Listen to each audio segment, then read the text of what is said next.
Welcome to the Virginia is for Laughers podcast, brought to you by X2 Comedy.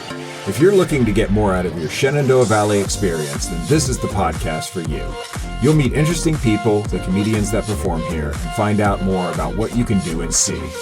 Whether you live here or plan to visit, listen to explore what helps make up our unique slice of heaven. Now here's your host, Dawn Davis Womack. Hello, Laughers. I'm thrilled to introduce you to an alternative R&B artist out of Winchester, Virginia, where he performs acoustic and loop sets in town and the surrounding area. With an eclectic repertoire, you'll hear popular music from any genre or decade. Each set offers a unique experience, as OPHIE will live loop each layer of a song to create the sound of a full band. Welcome to the show, OPHIE. It's great to have you on the show today. Oh, thank you so much for having me. Super excited to be here. So this is awesome. This is awesome. You have been described as late to the music scene, but well worth the wait. And you seem to have developed a distinctive style of creating music and connecting with your audiences. That's so exciting, and I can't wait to get into it. So again, thank you so much for taking the time out to share your story with the Laughers today. Of course. Pleasure to be here. Pleasure. So, yes. Yeah. It was fun getting ready for this podcast interview because I popped on Spotify, I popped open your mixtape album that you debuted, Late Bloomer, and it was just delightful. I really enjoyed it. What was the process of creating the album like, and how long did it take you to finish it? It took me, I want to say, just over 3 months just to record everything. But as far as like the entire process of writing and, creating an idea for centralizing all the song ideas and naming the songs, naming the album art. That probably took about a year or so. And I basically made the entire thing in my basement, just using a little laptop and a few microphones and some, nice speakers. And just, I'm sure you can hear that a little bit just, in the mix and stuff. I just wanted it to be untouched by anybody else but me, and just solely my project, just as a debut. And I called it a mixtape just because it's not necessarily, I don't want it to be my debut album just because I did everything myself and wasn't professionally done.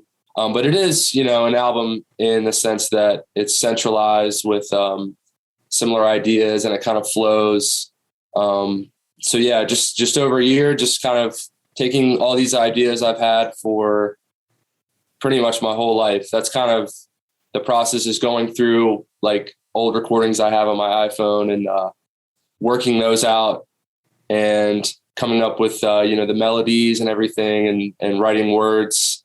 And I guess it took a year to officially put together, but it's been a lifetime to gather all that stuff. So.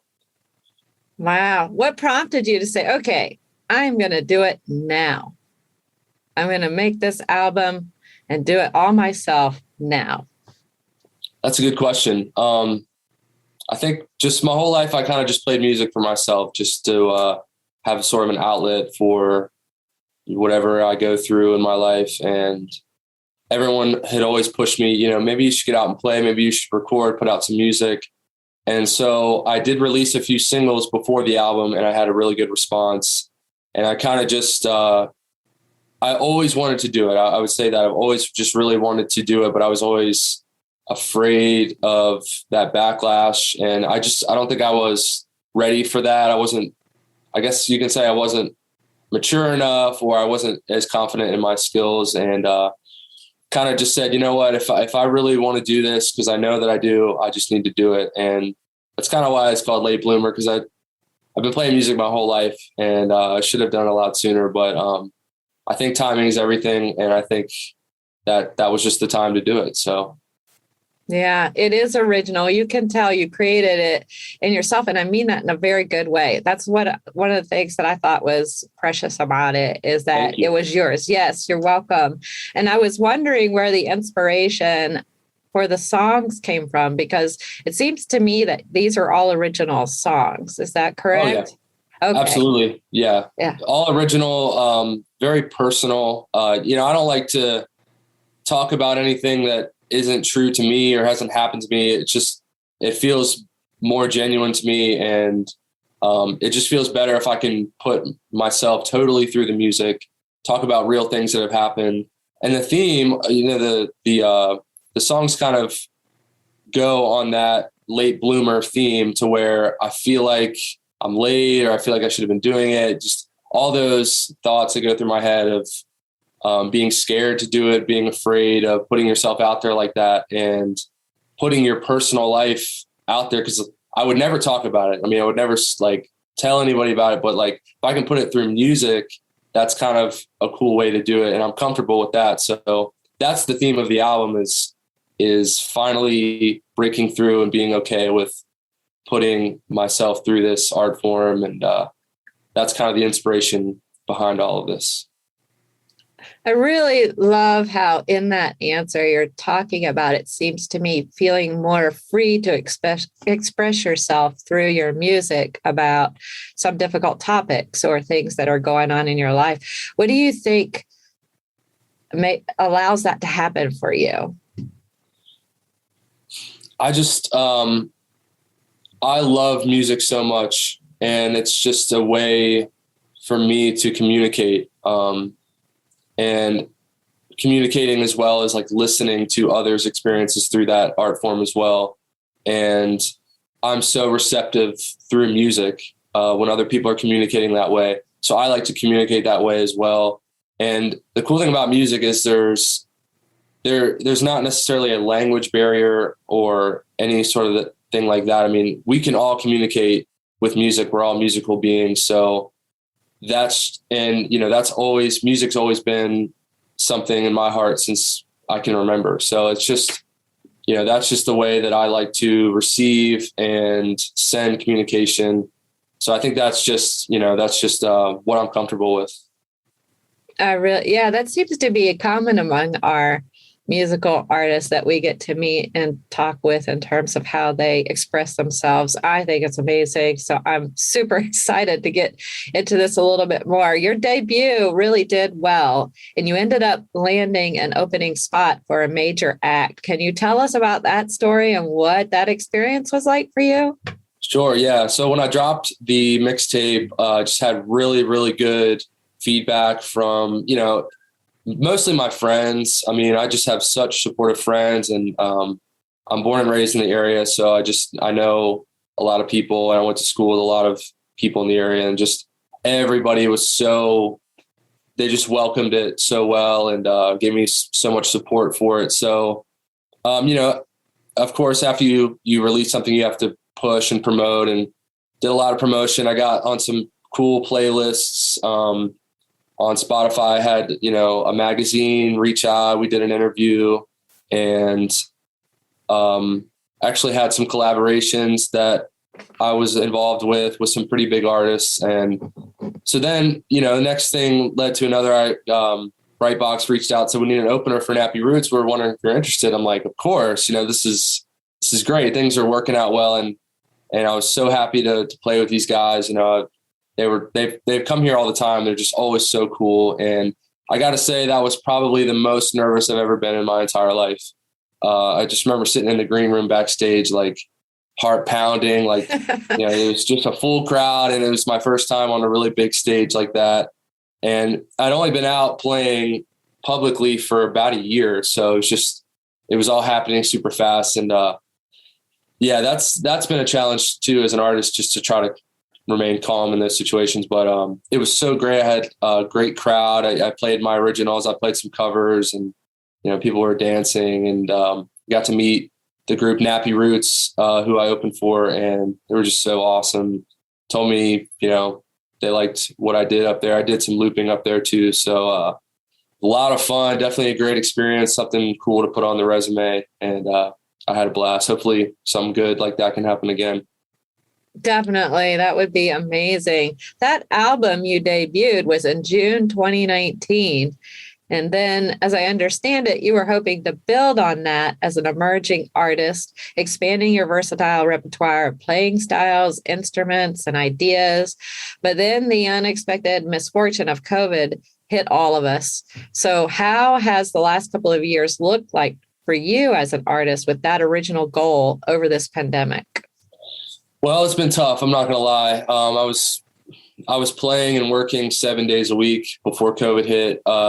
And my album just kind of elevated me to be able to do that and play. And COVID just kind of wiped me out, which at first it was great to have all this time off. And I'm like, oh man, I'm going to work on so much music. I'm going to write so much music. But unfortunately, I found that I just wasn't inspired because I wasn't out and experiencing the world like we all are used to doing. So I just had no inspiration really. And I took that time to kind of build on my skills. You know, I'm not necessarily trained in music, so I don't know how to read music. I just do everything by ear. So I wanted to take that time to learn more and perfect my craft a little bit. And also, my daughter was born in February of 2019. So I just took a lot of time spending time with her and learning how to be a father. And that was just number one priority for me for a long time. And I'm so grateful just to be able to do that. I mean, quarantine was rough, but I was at home with my daughter all day and every day. So it was, it's a blessing in a way. So I focused on that and then trying to build on my last project. I know, it's been a few years, just didn't have anything to write about. And again, I don't like to write about anything that isn't real or true to me. So just trying to wait until I feel inspired, and I can say confidently now I'm just full of ideas and they're just kind of flowing in. And that's the only way I can write at this moment in time is just when ideas are flowing. I have so much inspiration. So currently working on a debut album, professionally done, studio, have lots of ideas and just trying to build on those ideas. So that should drop this summer. I'm hoping to have everything done by this summer. So can you tell us the name of the album, or are you holding back on that? Yeah, just no other information that I can. All right. Just because I want it to be just centralized, organized, and I just want that control, that creative control before anything gets put out there. But maybe a single or two might get released. We'll see.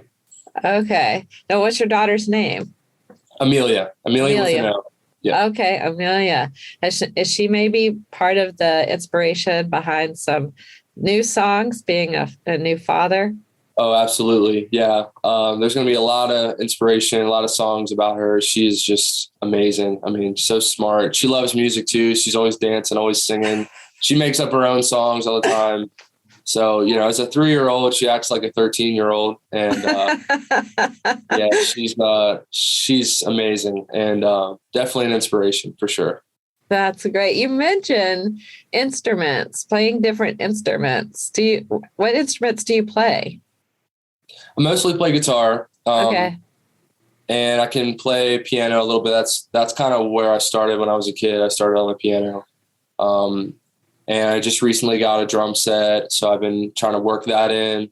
And I play bass guitar. I mean, I don't claim to be a drummer or a bass player, but I just find a way to incorporate those things into my live set just because it adds so much dynamic to what I'm doing.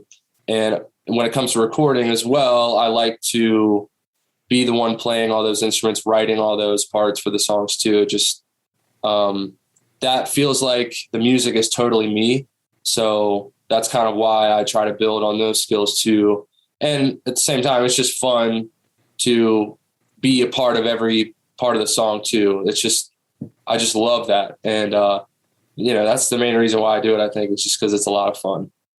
Yeah. And I'm finding this very unique as I'm listening to you. You haven't taken lessons or anything. So you're self-taught. I guess you're playing by ear then? Yeah. Okay. Just, try. It's not a hard thing to do. You just. I think it's hard. My playing by ear would be terrible. I tell everybody this. Everybody can do it. They really can. Really? It's just a matter of sitting down and practicing. I mean, when I was a kid, I was practicing for 5-6 hours a day. So, everyone's like, you got this natural talent. I'm like, well, yeah, I'm predisposed. I think just because of my background, but everybody's musical. Everybody has the ability to do it. And it's just a matter of practicing. Interesting. You said you're kind of used to it. Does that mean you have family that are musicians? Is that what you mean by that? Can you tell us more about that? Yep. My dad is a piano player, and he's just, as a kid, I looked up to him and I just wanted to be like him. That's kind of why I started with piano.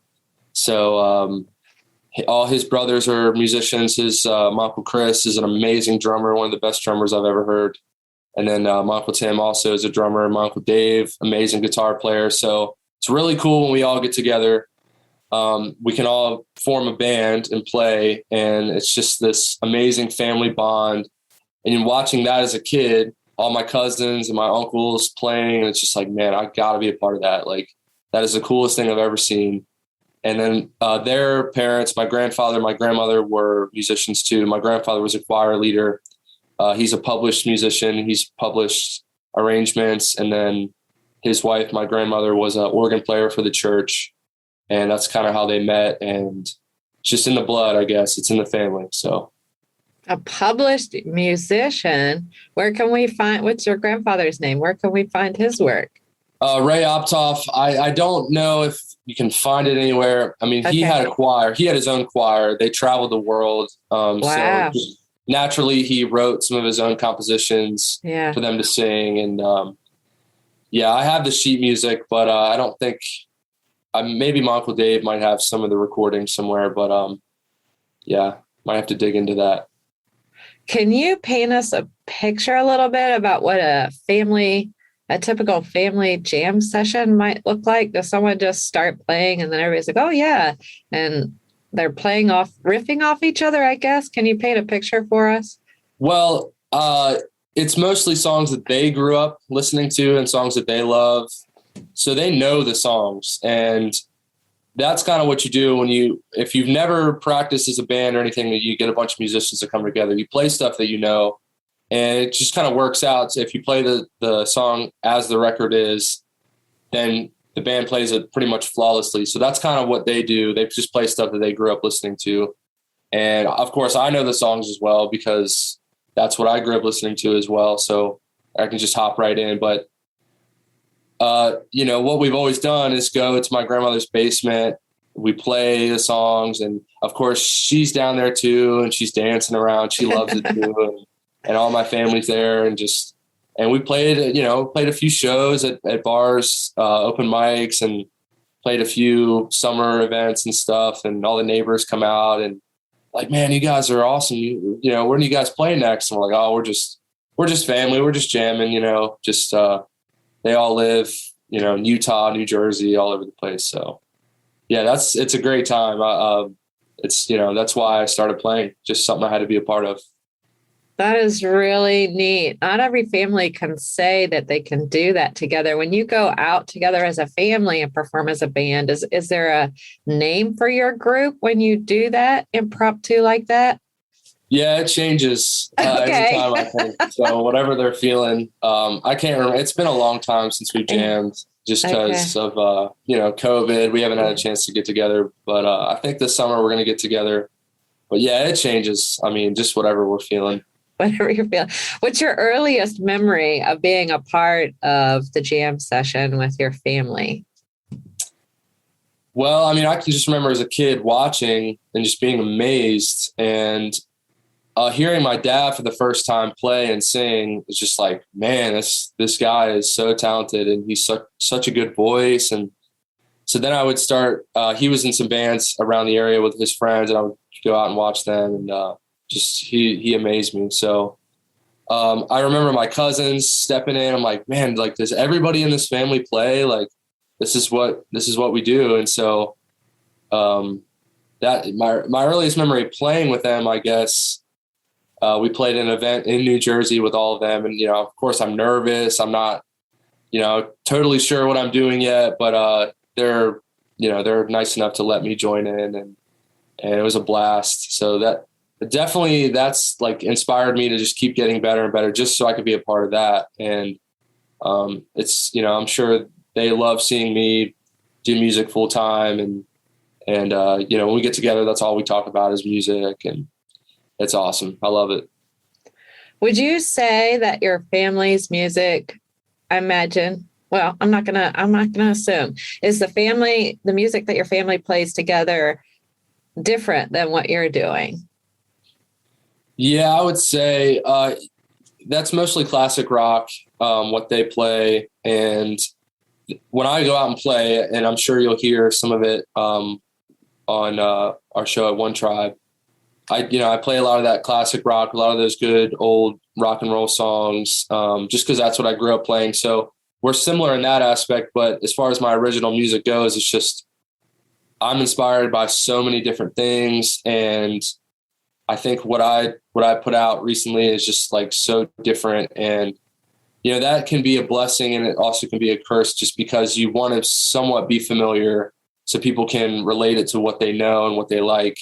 And if it's so different that nobody, like, it's some I've never heard before, that can be dangerous as well. So yeah, it's different from my family. I think it's different from a lot of things too. So that's difficult to navigate, trying to write your song to have both of those qualities, just a new quality and also a relatable quality too.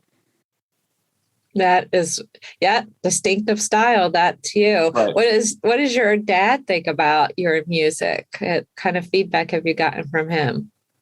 Yeah, I think he likes it. I don't expect him to understand it, just because of, just we're just in different generations. So I think he's just more happy to see his son, going after his dreams and doing something with music in somewhat of a respectable way. It's not too out there from what he likes. So yeah, he's been so supportive, and all my family has too. So yeah. Yeah, you have family influences for music. Beyond that, who would you say are your musical influences? So obviously, classic rock and a lot of the old blues guitar players, Stevie Ray Vaughan, Jimi Hendrix, and, a lot of the old classic rock has always been an influence for me. But I listen to everything. I mean, I listen to old soul and funk, Motown. I mean, Bill Withers, Al Green, all that stuff. Huge influence on me. That's where I'm at right now. That's kind of what I like and what I lean to. So there's contemporary artists that are in that genre too, like Alan Stone, Leon Bridges,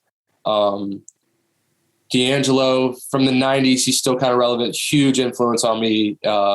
His album Voodoo is just one of my favorite albums of all time. And then just those are huge artists for me. And then contemporary guitar players like John Mayer, huge influence on me. He's my favorite guitar player. He's just guilty pleasure, I guess you could say. He doesn't have the most respect as a guitar player, but, I can't deny that. So, and I also listen to a lot of hip hop, a lot of current music, a lot of the stuff that's on the radio, and a lot of the hip hop that just comes out every Friday. Just because I'm a DJ, I kind of have to stay current with that stuff, and I have to be able to understand that kind of music. So that plays an influence on me, whether I like it or not. So, and then recently, country's kind of come back in to the scene a little bit. So that's playing a little bit of an influence on me too. I don't know if you'll hear any of that on the new album. And then I was big into pop punk as a teenager, so that's always there. That'll play a part into this new album too. So it's just everything. I mean, and I think every day I'm in my studio and I'm doing something, whether I'm really trying to work on the album or I'm just trying to have fun. It's a different genre, different product, whatever I come up with. So it's all over the place. And that's the part of the process, is trying to have a consistent genre on your whatever project you're putting out. It's difficult in a way, because you just want to go here and there, and you want to be sporadic, but can't really do that if you want to have a solid project. So yeah, just so many influences. Yeah, that's where the eclectic part of your performance comes from. You mentioned punk music in high school. Were you active playing music in high school?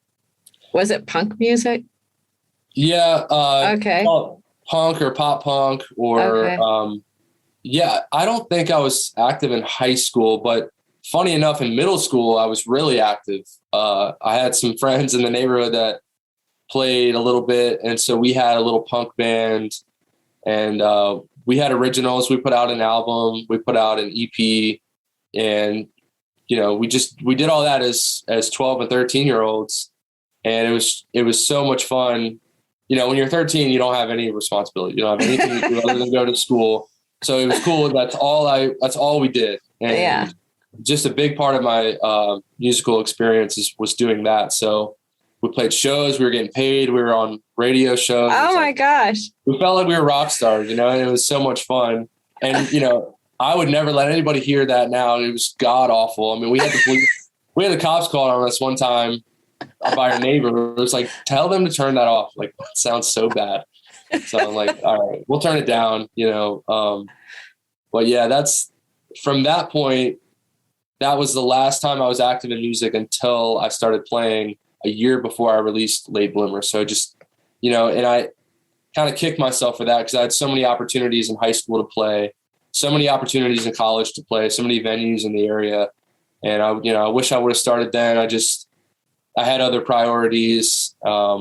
Wasn't confident. I don't think I was good enough either. I think I just need a little more time to hone in my skills. So, I kick myself, but I really can't. I think the timing was perfect. So yeah, the timing is everything. You did go to college. You went to Radford. What did you study at Radford?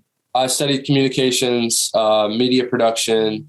So, shooting video, editing audio, mostly for news gathering, just a news type setting we learned basically in my 4 years. So yeah, I worked part-time for a radio station here in the area. And I worked for a radio station when I was there in school.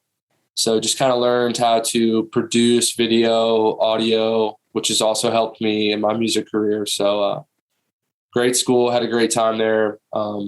Definitely developed as an individual there. And it was a lot of fun too.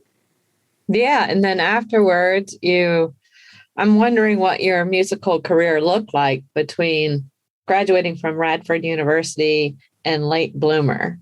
What was that period like for you? Just me in my room, pretty much, not letting anybody hear anything. And, I graduated, worked for the radio station part-time, and I was bartending. So just working, trying to figure it out. When you get out of college, you're still just a baby. I mean, so yeah, just playing in my room, not letting anybody hear anything. It just took a while for me to realize I need to do this. This is my life. This is, I know I want to do this. So, I just need to take that leap. With the Late Bloomer, which Right. is on Spotify. I recommend people listen to. That was really fun. I really like that. I'm curious in your performances, how you loop recordings on stage in real time, creating that one-of-a-kind experience for the audience, what that really looks and feels and sounds like. So if someone's never experienced that type of entertainment before, and you are describing what they can expect, what would you tell them? Great question. So basically I'm on stage. I have all my little instruments that I would need, and I have a pedal, and it's called a loop pedal. It has 2 different channels, and I engage the channel by stepping on a button, and it starts to record whatever I'm playing. And when I'm done recording, I hit that button again, and that kind of loops it. So it's difficult because you have to be right on time. I mean, your timing has to be perfect. Otherwise it just doesn't sound right. And I'll add, so on top of that loop, let's say I start with a guitar, strum the guitar. I loop that continues to play. And then I'll pick up a bass, lay down a bass line, do the same process, loop that again. And then I have a little drum pad, which is connected to my computer. I can switch. It could be drums, it could be keys, it could be any instrument really that's on my laptop. And it's limitless. I mean, you can pick almost every instrument, trumpets, and it sounds like crazy real.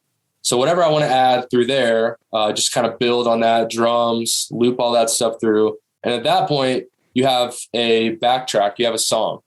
So the songs I like to pick are songs that kind of have a continuous chord progression where I don't have to change chord progression from a verse to a chorus.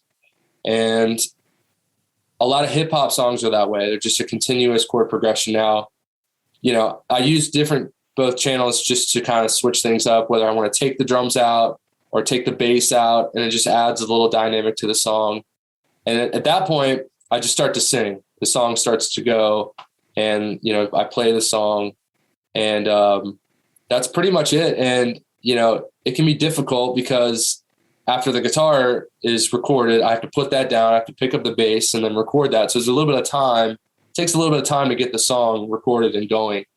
And but after that, you can pick your guitar back up, sing, and then you can solo, and you can just solo for a long time. It's a jam at that point. So it's fun because I can make a song up on the spot and play, and it sounds like a real song just because it has all those elements.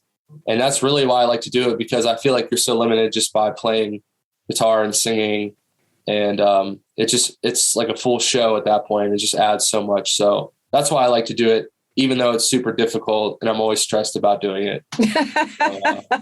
Yeah, I can't wait for you to see it. It's a lot of fun. I can't too. It's kind of stressing me out a little bit that you're just riffing up there. Yeah, it's definitely a lot of work. Like creating a song on the fly, both musically and through word. Right. If I heard you right. So yes. Does that mean that every performance is different? Absolutely. Yeah. So, okay. You know, you go to a performance and you hear a lot of artists or bands they'll play the song kind of how it's supposed to be played. But when I'm up there, you know, I might not play the same drum beat every time. I might not play the same bass every time. It's whatever fits in that moment. I mean, you know, I guess it could be that I'm just not consistent in playing it, but it's just, it's just different drums, different speed, different tempo, different feel to the song. I mean, once I'm up there and once I'm in it, it's almost like I'm up there alone and there's nobody around and I'm just kind of in my room again and having fun. And that's the best thing in life, is just to go up there and just be free and creating and sharing that with everybody. I'm like mind blown right now. So I definitely can't wait to see this in person for sure. When you're writing the songs in real time like that, are they inspired by what you're experiencing in your environment or in your life in that moment, or something you're visualizing? Can you walk through that a little bit with us? Yeah. I mean, if I'm freestyling, you know, then it's just like kind of whatever is off the top of the head. I mean, that's, if you've ever seen like a hip hop artist freestyle, that's kind of what they do. They just go. And I don't do that very often. I only do that if I'm just really getting a good response from the crowd, or, you know, it's a very lively crowd. So yeah, you kind of just go, you make things rhyme, and it's, you know, it's just freestyling. And yeah, just top of the head, I guess. Yeah. With a little bit of everything, if I hear you right. So it'll feel a little hip hoppy, maybe a little classic rock, maybe a little country, and It all kind of comes together in this never seen before, heard before in real time creation. Did I sum that up pretty good? Yep. Yeah, you nailed it. Perfect. Oh my gosh. Well, that's going to be a treat and a half to listen to all of that. That's exciting. You must have people that follow you because it's something new every time they come. Yeah, I do. I have a nice little crowd in the area, and, you know, they're all my friends, and it's just every time I play somewhere, they're like, oh, it's always such a cool crowd in here. Just everybody's so nice. And yeah. And, you know, I try not to play too often in the same place, just because I think once you've seen it a few times, you're like, oh, I get, you know, I know what he's doing. I get it. And I like to keep that. It kind of keeps your demand up, because if you play certain places every so often, it's like, oh, I got to go and see this. Otherwise I'm going to miss it. And so I kind of like that aspect of my scheduling. And also, you know, it kind of keeps, I like to have some free time too, just to make sure I'm spending time with my family and stuff. So that too. Yeah. Do they come out? Does your family come out to your live shows? Does Amelia come out yet for the live shows? Yeah, okay. She's been quite a few. And she will, if I put on a song that I've written or something on the stereo, or even if I'm just playing a recording of me playing, she's like, she knows. So that's Daddy. Even the guitar and everything. I mean, she's like locked in, and it's I love that. It's so cool. I don't know if you've ever seen those viral videos with the father and his young daughter that's so into the music that she's singing it to the top of her lungs. Do you know what I'm talking about? It's hilarious. Yeah, I wonder, you and Amelia, I think, could do something similar, it sounds like.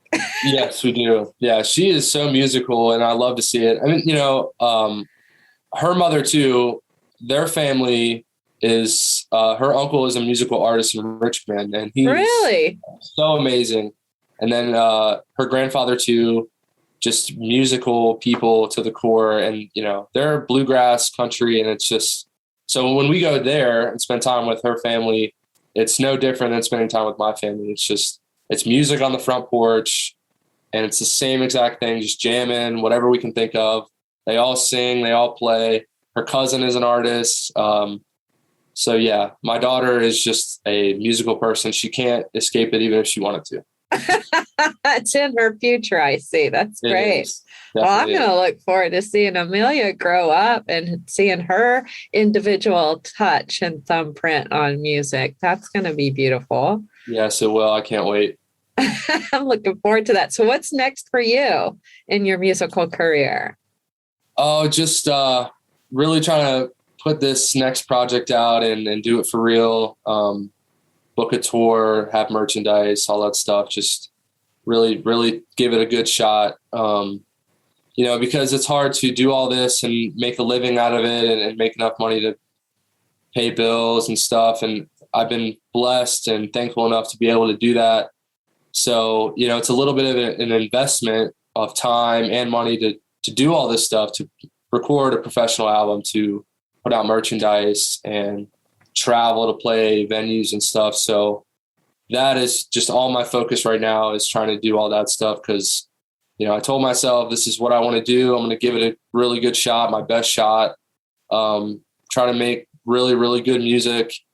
And, if it doesn't lead to any sort of leveling up as an artist, I mean, this is who I am. This is what I do. It'll never go away. I'll never stop creating music. I'll never stop playing music, whether I'm paying bills with it or not. So, I'm comfortable in knowing that too. But just keep an eye out this summer for the next project. I'm really excited for it, and I'm having a blast creating it too. So that's what's next. That is what's next. I'm familiar with merch items that comedians like to put out there. What about musicians? What T-shirts? What kind of merch do musicians like to put out there? Yeah, T-shirts, hats, stickers. That's what I've done in the past, and that's the best thing, I think. But I'm going to think outside the box a little bit too. I'm going to have some cool things to have. I think I'm a big coffee drinker. I love coffee. So I would like to collaborate on any of the roasters in the area, maybe have my little flavor. That's, that's an idea. I don't know. I think that's after the music comes, you kind of develop all that stuff. So yeah, we'll see. I'm excited to do that too. Yeah. I was thinking about Patreon when I was thinking about you. Familiar with Patreon? Yes. Yeah. That's a great tool. Yeah. Yeah, that'd be awesome. Yeah, that's really exciting. I know some other people in music. I need to connect you to after we get off this call. Sure. That would be awesome. Yeah. I think there's one person in particular that comes to mind. And I think you two should know each other. And that's Ryan Clark. I don't know if you know him, but. Oh, that sounds familiar. Yeah. Yeah. Yeah, that sounds familiar. We did a podcast interview with him too. He's highly creative. He's also a DJ as well as a musician. So I think connecting the two of you you'd be friends, I think. Yeah. Oh, absolutely. Sure. That would be great. Thank you. Yeah, you're welcome.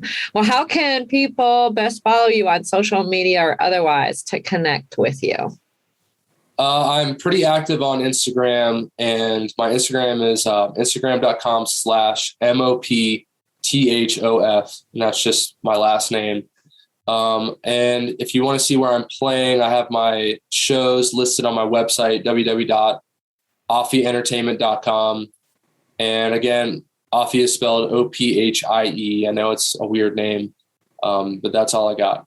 And I'm not very active on Facebook, unfortunately, and we're getting there. I think the more followers I get, the more active I'll be on Facebook as far as like a page and everything. No Twitter or anything like that. So yeah, Instagram and the website, best way to follow what I'm doing. I'm very active on Instagram by listing my next shows and stuff. So yeah, check me out on Instagram. And yeah, that's pretty much it. And he also gets the MVP award for kindest musician, because I've been saying OPHIE this entire time. And I think... Oh, no, you're good. You are good.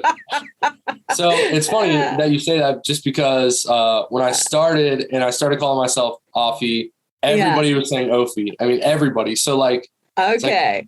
So my logo has, I don't know if you've seen the logo. You'll see it at the show. I have a flag. And at the top left corner, there's quotations of how to say it. And it's OFFIE, OPHIE.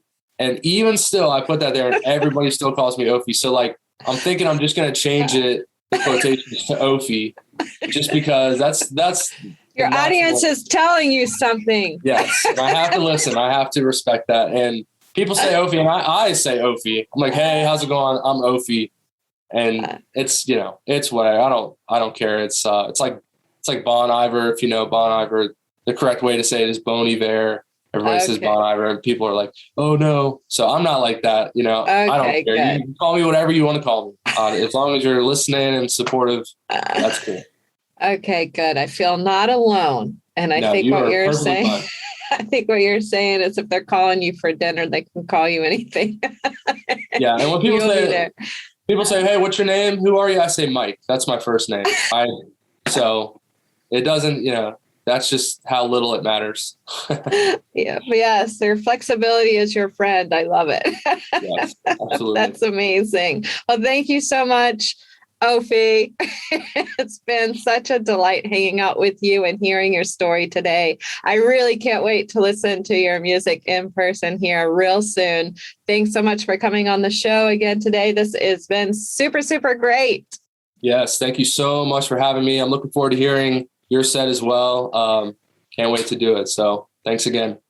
Yes, you're welcome. Laughers, you can also see OPHIE perform live with me at the highly popular Outdoor Summer Fun Series at One Tribe Farm in Mount Sydney. It kicks off Friday, May 13th, and we can't wait. You can enjoy fresh off-the-farm food, live music, and an X2 comedy show. OPHIE is the first music artist kicking it off for us for the live music portion this year in that May 13th show, and he's also the music artist closing the series out for us in October, too. We'll be sure to put that information in the show notes for you, along with the ticket links, so you can come join us for all the fun. Don't miss out and get your tickets today. And lastly, and most importantly, thanks for tuning in, Laughers. Out of all the podcasts out there, you picked us, and we think that's pretty darn special, just like you. Until next time, keep smiling. Bye. Take care, guys. Thanks for tuning in to this episode of the Virginia is for Laughers podcast, brought to you by X2 Comedy. We'll be dropping a new podcast every Wednesday at 4 p.m. Eastern Standard Time, so check back for another uplifting episode. Come to an X2 Comedy show or let us bring a show to you. To find out more, head to x2comedy.com. Be sure to share us with a friend. Until next time, cheers.